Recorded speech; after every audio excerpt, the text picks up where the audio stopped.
നമ്മുടെ കൊറോണ കാലത്തൊക്കെ സൂറത്ത് കോവിഡ് ഇറങ്ങിയിരുന്നു. പലപ്പോഴും നിങ്ങളത് കേട്ടിട്ടുണ്ടാവും. സൂറത്ത് കോവിഡ്, കൊറോണ സൂറത്ത്. പരിശുദ്ധ ഖുർആനിലെ സൂറത്തിൻ്റെ അതേ രീതി ടൂണ് കോപ്പി അടിച്ചിട്ട് അൽ കോവിഡ്, അൽ കോവിഡ് അങ്ങനെയാണ് തുടങ്ങുന്നത്. കൊറോണയാണേ സത്യം. വല്ലജിബു അൻജാഅഹും മിനസ്സീനിൽ ബഈദ്. ഈ കോവിഡിൻ്റെ അവസാനം ദാലായപ്പോൾ മൂപ്പരുണ്ടാക്കാൻ പോണ എല്ലാ വാക്യത്തിൻ്റെയും അവസാനം ദാലാക്കാൻ അൽജീരിയക്കാരനാവുന്ന യുക്തിവാദി അൽ ജീലി എന്ന് പറയുന്ന ചങ്ങാതി ശ്രമിച്ചു. അപ്പോൾ അൽ കോവിഡ്.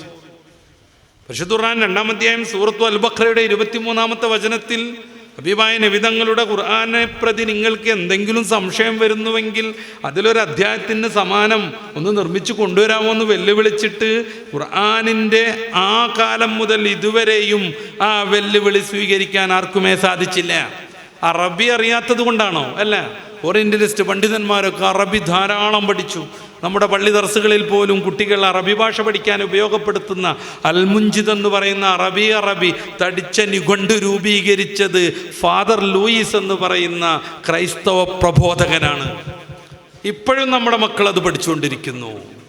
അത്രമേൽ അറബി ഭാഷ അറിയുന്ന ഇവരെ പോലെയുള്ളവർ ജീവിച്ചിട്ട് ഖുർആനിന് സമാനമായ ഒരു ഗ്രന്ഥം കൊണ്ടുവരാനുള്ള വെല്ലുവിളി പരിശുദ്ധ ഖുർആൻ തന്നെ പിന്നെ ലളിതവൽക്കരിക്കുകയാണ്. പിന്നെ 10 അധ്യായങ്ങൾ മുന്നോട്ട് വെച്ചു, അതും സാധ്യമല്ലാതെ വന്നു. പിന്നെയാണ് ഒരു അധ്യായം മുന്നോട്ട് വയ്ക്കുന്നത്. ഒരു അധ്യായം എന്നൊക്കെ പറയുമ്പോഴേക്ക് ഏകദേശം 3 ജുസ്ഉകളുള്ള അൽ ബഖറ നമ്മുടെ മനസ്സിലേക്ക് വരണ്ട. ഒരൊറ്റ വരിയുള്ള സൂറത്തുൽ കൗസർ ഉണ്ട്.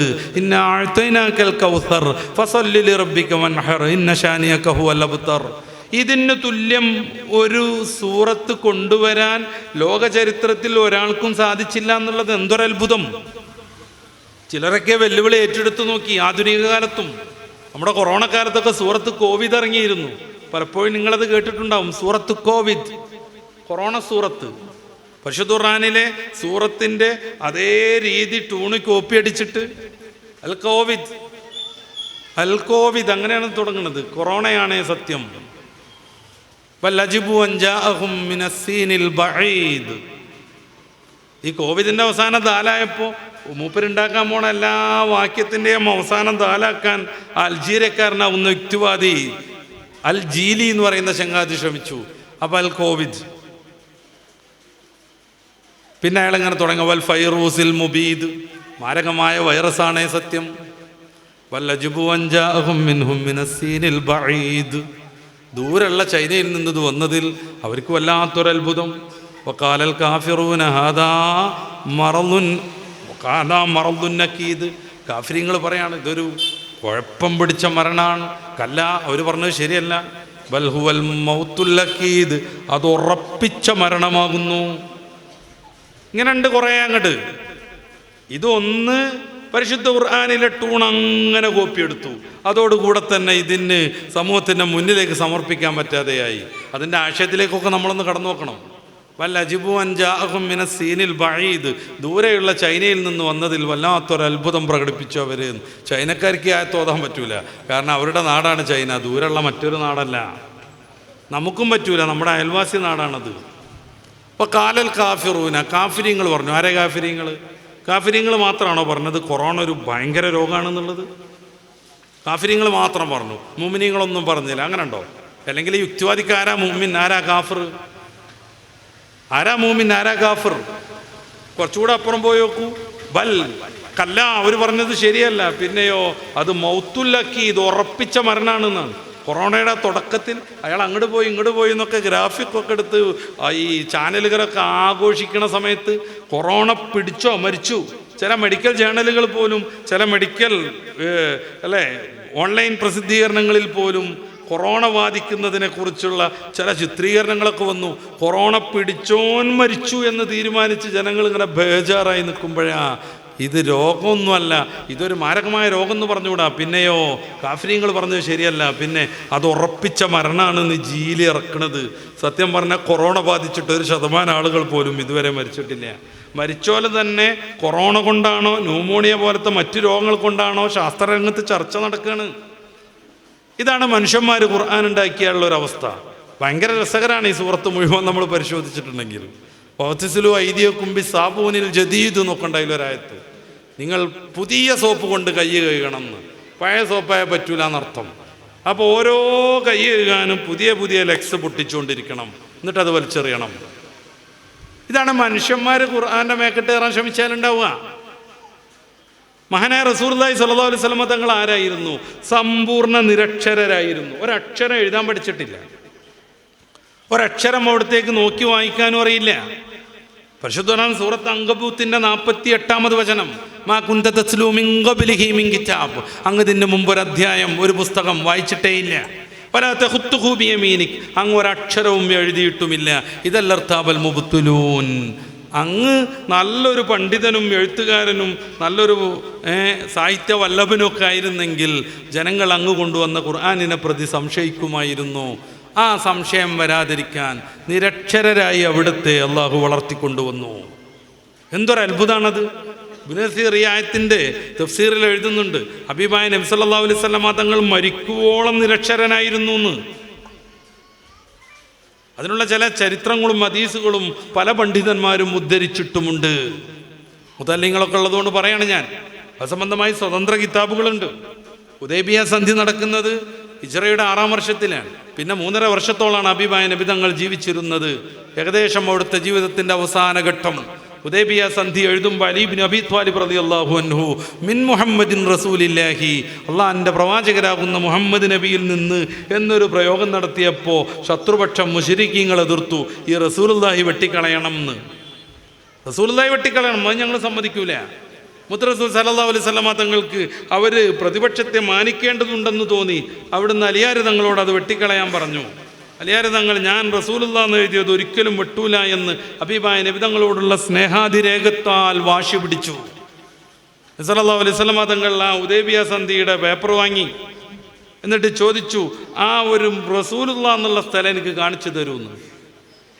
റസൂലുള്ളാഹി എന്നുള്ള സ്ഥലം കാണിച്ചു തരൂ. ഇമാം ബുഖാരി തങ്ങൾ നിവേദനം ചെയ്ത ഹദീസാണ്.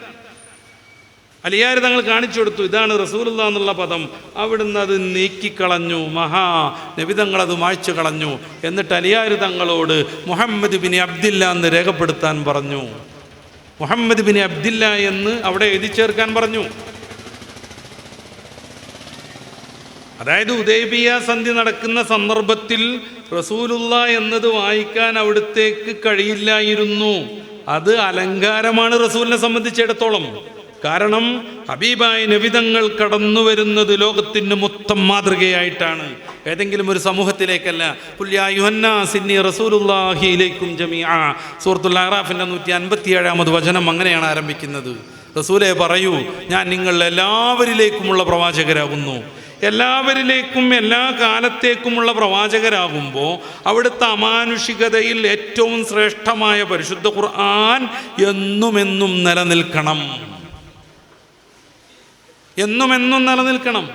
അതിന് അള്ളാഹു സ്വീകരിച്ച ചില സംവിധാനങ്ങളുണ്ട്. ഏകദേശം 2 കോടിയിലധികം മുഅ്മിനീങ്ങളുടെ മനസ്സിൽ പരിശുദ്ധ ഖുർആൻ സുരക്ഷിതമാണ്.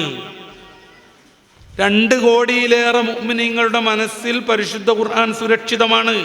ഏതെങ്കിലും ശക്തനായ രാജാവ് വന്ന് ഖുർആൻ്റെ എല്ലാ കോപ്പികളും കണ്ടുകെട്ടി ഖുർആനുള്ള എല്ലാ ആപ്പുകളും നിരോധിച്ചുവെന്നാൽ നേരം വെളുക്കുമ്പോഴേക്ക് ഖുർആൻ നോക്കി ഓതാനുള്ള സംവിധാനം മുസ്ലിം സൊസൈറ്റിക്കുണ്ട്, അവർക്ക് മാത്രമുണ്ട്. വേറെ ഏതെങ്കിലും ഒരു ദൈവിക ഗ്രന്ഥമെന്ന് അവകാശപ്പെടുന്ന അനുയായികൾ അവകാശപ്പെടുന്ന ഒരു പുസ്തകത്തിന് ഇങ്ങനെ ഒരു സംവിധാനമില്ല. 100% ഉറപ്പ്. ലോകത്തെ ഏറ്റവും കൂടുതൽ കത്തോലിക്ക ക്രിസ്ത്യാനികൾ തിങ്ങിപ്പാർക്കുന്നത് റോമിലാണ്, വത്തിക്കാനിലാണ്. അത് കഴിഞ്ഞാൽ കത്തോലിക്ക ക്രിസ്ത്യാനികൾ ഏറ്റവും കൂടുതൽ തിങ്ങിപ്പാർക്കുന്നത് നമ്മുടെ കേരളത്തിലെ പാലായിലാണ്. പാലായിലൂടെ നിരവധി പ്രാവശ്യം സഞ്ചരിച്ച ഒരാളാണ് ഞാൻ. അവിടെ എവിടെയെങ്കിലും കുല്ലിയത്തു തഹ്ഫീദുൽ ബൈബിൾ നമുക്ക് കാണാൻ കഴിയില്ല. കുല്ലിയത്തു തഹ്ഫീദുൽ ബൈബിൾ നമുക്ക് കാണാൻ പറ്റൂല. നേരെ മറിച്ച് ലോകത്തിൻ്റെ വിവിധ ഭാഗങ്ങളിൽ നമ്മൾ ഈ ഒരു പഞ്ചായത്ത് മാത്രം പരിശോധിക്കുക, ഇവിടെ എത്ര ഹാഫിളുമാരുണ്ടാകുമെന്ന് നമ്മൾ നോക്കുക. ഇന്നാ നഹ്നു നസ്സൽനാ ദിക്ർ വഇന്നാ ലഹു ലഹാഫിളൂൻ. ഞാനാണ് ഈ ഗ്രന്ഥം ഇറക്കിയത്, ഞാൻ തന്നെ അത് സംരക്ഷിക്കും. ഈ സംരക്ഷണത്തിൻ്റെ ഭാഗമാണ് ഹാഫിളുകൾ. ഈ സംരക്ഷണത്തിൻ്റെ ഭാഗമാണ് ഖുർആൻ ഗവേഷണങ്ങൾ, ദർസുകൾ, ശരീഅത്ത് കോളേജുകൾ. ഈ സംരക്ഷണത്തിൻ്റെ ഭാഗമാണ് ഹബീബായ റസൂലുള്ളാഹി തങ്ങൾ നിരക്ഷരരായി വളരുന്നത്. ഒരാളും ആ വിഷയത്തിൽ സംശയിക്കരുത്.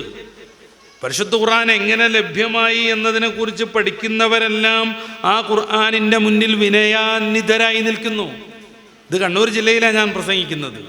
തലശ്ശേരിക്കാരനാകുന്ന വാണിദാസ് അളയാവൂരിൻ്റെ പുസ്തകം ചിലപ്പോൾ നിങ്ങൾ കണ്ടിട്ടുണ്ടാകും. ഖുർആനിന് മുന്നിൽ വിനയാന്വിതം എന്നാണ് അദ്ദേഹം അതിന് പേര് വെച്ചത്. ഖുർആനിന് മുമ്പിൽ വിനയാന്വിതം. ആ തടിച്ച പുസ്തകത്തിൽ ഖുർആനിൻ്റെ പ്രത്യേകതകൾ അദ്ദേഹത്തിനറിയും വിധം പരിചയപ്പെടുത്തുന്നുണ്ട്. ലോകത്ത് എത്ര പഠനങ്ങൾ നടന്നു ഖുർആനുമായി ബന്ധപ്പെട്ട്. ഖുർആനെ വിമർശിക്കാൻ പഠിച്ച് ഇസ്ലാമിലേക്ക് കടന്നു വന്ന ആധുനികരും പൗരാണികരുമാകുന്ന എത്രയെത്ര മനുഷ്യരുണ്ട്. ഫാദർ ബെഞ്ചമിൻ ഗൽദാനി നല്ല ക്രൈസ്തവ പ്രബോധകനായിരുന്നു. അബ്ദുൽ അഹദ് ദാവൂദായി പിന്നീട് അദ്ദേഹം മാറുന്നു. എന്തുകൊണ്ട്? ഖുർആൻ വിമർശിക്കാൻ പഠിച്ചു. ഖുർആനിനെ നിരോധിക്കാൻ വേണ്ടി മാത്രം ഫ്രാൻസിൽ ഒരു രാഷ്ട്രീയ പാർട്ടി ഉണ്ടാക്കിയ ഒരു ചങ്ങാതി. ഒന്നാമത്തെ തെരഞ്ഞെടുപ്പ് മത്സരത്തിൽ തന്നെ അവർക്ക് 8 MP കിട്ടുകയും ചെയ്തു. അദ്ദേഹം പിന്നെയും ഖുർആൻ വിമർശിച്ചു പഠിച്ചു. ഇപ്പം പരിശുദ്ധ ഖുർആനിനു വേണ്ടി ഗ്രന്ഥം രചിച്ചു കൊണ്ടിരിക്കുന്ന, താൻ ഇതുവരെയും വിമർശിച്ച ആരോപണങ്ങളെല്ലാം കൃത്യമായി പ്രതിരോധിച്ച് ഗ്രന്ഥം രചിച്ചു കൊണ്ടിരിക്കുന്ന ലോകപ്രബോധകരെല്ലാം അദ്ദേഹത്തിൻ്റെ ആ ഗ്രന്ഥം പബ്ലിഷ് ചെയ്യുന്ന ഡേറ്റും കാത്തിരിക്കുന്ന ഇസ്ലാമിൻ്റെ ഏറ്റവും നല്ലൊരു പ്രബോധകനായി അദ്ദേഹം മാറി. എന്തായി ഖുർആൻ്റെ വശ്യത? ത്വാഹ എന്ന് പറയുന്ന സൂറത്ത് ഓതുന്നത് കേട്ടപ്പോഴാ മഹാനായ ഉമർ റളിയല്ലാഹു അൻഹു ഇസ്ലാമിലേക്ക് അടുത്തു വരുന്നത്. അന്ന് മുതൽ ഇന്നോളം എന്തേ ഖുർആനിന് ഇങ്ങനൊരു വശ്യത കിട്ടുന്നത്? പരിശുദ്ധ റസൂൽ സ്വല്ലല്ലാഹു അലൈഹി വസല്ലമ തങ്ങൾ നിരക്ഷരരായി വരികയും പടച്ച റബ്ബിൽ നിന്ന് കൃത്യമായി ലഭ്യമാവുകയും ചെയ്തു. പരിശുദ്ധ ഖുർആനിൽ പലയിടങ്ങളിൽ അത് പ്രഖ്യാപിച്ചിട്ടുണ്ട്. നസല ബിഹിർ റൂഹുൽ അമീൻ അലാ ഖൽബിക ലിതകൂന മിനൽ മുൻദിരീൻ ബിലിസാനിൻ അറബിയ്യിൻ മുബീൻ. സൂറത്തു ശൂറാന്റെ അവസാന ഭാഗം. അങ്ങനെ നോക്കുമ്പോൾ ഹബീബായ നബി തങ്ങൾ കൊണ്ടുവന്ന ഖുർആനും അവിടുത്തെ മൊഴികളും അവിടുത്തെ സമ്മതങ്ങളും അവിടുത്തെ കൽപ്പനകളുമൊക്കെ ഉൾക്കൊള്ളുന്ന ഹദീസും സാർവലൗകികമായി നിലനിൽക്കുന്നു. അത് എന്നും പ്രസക്തവുമാണ്. ഞാൻ ഈ ഹദീസ് നമ്മുടെ ഈ പുസ്തകം മറിച്ചു നോക്കിയപ്പോൾ കണ്ട ആ കുടുംബബന്ധവുമായി ബന്ധപ്പെട്ട ഹദീസാണ് ഞാൻ തുടക്കത്തിൽ പറഞ്ഞത്. ഇനി ഏത് ഹദീസ് എടുത്ത് പരിശോധിച്ച് നോക്കും നമ്മൾ. ഏതും ഒരു വിശ്വാസി മറ്റൊരു വിശ്വാസിയുമായി എങ്ങനെ ജീവിക്കണം, ഒരു വിശ്വാസി ഒരു അവിശ്വാസിയുമായി എങ്ങനെ പെരുമാറണം, മനുഷ്യൻ്റെ ഏത് മേഖലയാണ് റസൂലുള്ളാഹി സ്വല്ലല്ലാഹു അലൈഹി വസല്ലമ തങ്ങൾ കൃത്യമായി ബോധിപ്പിക്കാത്തത്? കുറേ ആളുകളൊക്കെ വന്നിട്ട് എന്തൊക്കെയോ പറഞ്ഞു പോകുന്നു. അവരുടെ ഒട്ടുമിക്ക വചനങ്ങളും നഷ്ടപ്പെടുന്നു. അവർ പറഞ്ഞു തന്നെ മുഴുവനായി ആളുകൾക്ക് ഉൾക്കൊള്ളാൻ പറ്റാത്തതാകുന്നു. ഇതിലാണ്, ഈ ഒരു സന്ദർഭത്തിലാണ്, ഈ ഒരു പരിസരത്താണ് ഹബീബായ റസൂലുള്ളാഹി സ്വല്ലല്ലാഹു അലൈഹി വസല്ലമ തങ്ങളെ നമ്മൾ മനസ്സിലാക്കേണ്ടത്.